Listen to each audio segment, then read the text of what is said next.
لە هەفتەی 15 لە خولی نایابی کوردستان شێروانی پێشەنگی ڕیزبەندی بە 4 گۆڵ بەرامبەر بە گۆڵێک لە یانەی پیشەسازی بردە و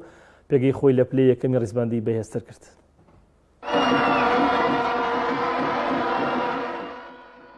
لە هەفتەی کینۆی یاریەکانی خولی نایابی کوردستان و لە هەفتەی 15 خولەکەدا هەردوویانەی شێروانە و پیشەسازی لە یاریگەی ڕزگارمەشەی تایبەت بەیانی شێروانە بەیەک گەیشتن. گێمی یەکەم شێروانە چەند هەلێکی گۆڵ تۆمارکردنیان بۆ ڕەخسا تاکو گۆڵ تۆمار بکەن، بەڵام تۆمارکردنی گۆڵی یەکەم دواکەوت بۆ خولەکی 45 کە بیرەر ساڵحی گۆڵکاری یانەکە توانی گۆڵی یەکەم و پێشکەوتن بۆ یانەکەی تۆمار بکات و گێمی یەکەم لە بەرژەوەندی شێروانە کۆتایی پێهات.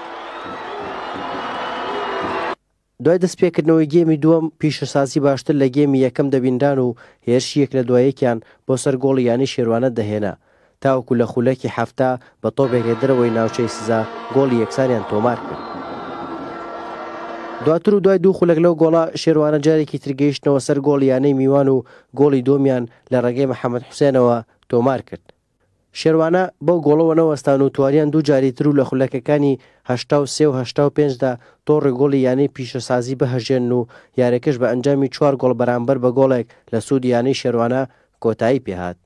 پێشەکی بەناوی خی گەورە من دەستخۆشی تەواو بۆ سەر ژەمیاریزانەکانم هەیە بەڕاستی یعنی ئەو پڕی کۆشیان کرد لە پێناوەوەی کە پاڵەوانی فەسڵ یەکەم بین و دەستخۆشی تاوان بۆ هەندێک لە بەڕێزانەمان هەیە پاڵپشی تاوای سەرکەوتنەکانمان بوون لە نێو یاریگای خۆمان دەرەوە یاریگای خۆشمان من تەمەناکەم ئینشاءڵڵا برەو بمرنەوەوانە بدەین بێگومان ئێمە ئەلحەمدوللا قۆناغیەکەمان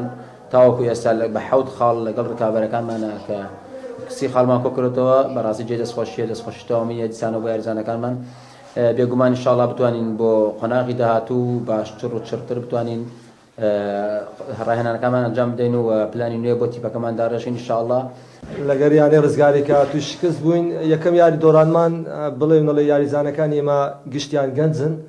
یعنی ئەو خیبرە و ئەویان نەبوو ئەو دۆڕانە کاریگەی لە سەرمان نەبوو زۆر هەوڵماندا یاریەکان نەبێتە یاری دوو سێکە یاریەکانی زۆری بەسەرچوو نەماتوانی بردنەوە بەدەست بێنین کاریگەری سربی لە سەیاریزانەکانە بوو و هەموو لە چ دەدەین لە خۆناغی دووەم گۆڕانکاری بکەین و ئێمەستی پێچی نوێین لەوانەیە ئێستا ئەو خاڵانەی بەدەست چشمانە ئێنە یعنی ناڵێن خراپین یعنی یەکەم ساڵ بی و لە خۆی نایابی کوردستان ئەو یانانە هەمووی لە ڕووی مادیەوە لە تو باشترن لە ڕووی یاریزانەوە لەمە باشترن و یاریزانی باشتانە عەبدە خاڵمانە ناوەندی تەرتیبین بە من زۆر پێم خراپ نەبوو. شێروانە بەم بردنەوەیە کۆی گشتی خاڵەکانی گەیاندە 30 خاڵ و لە پێشەنگی یانەکانی خولی نایابی کوردستان دێت یعنی پیشەسازیش بۆ نەوەمین یاری لەسەر یەک نەیتوانی بردنەوە تۆمار بکات و بە 7 خاڵ لە پلەی 8ەم دێت.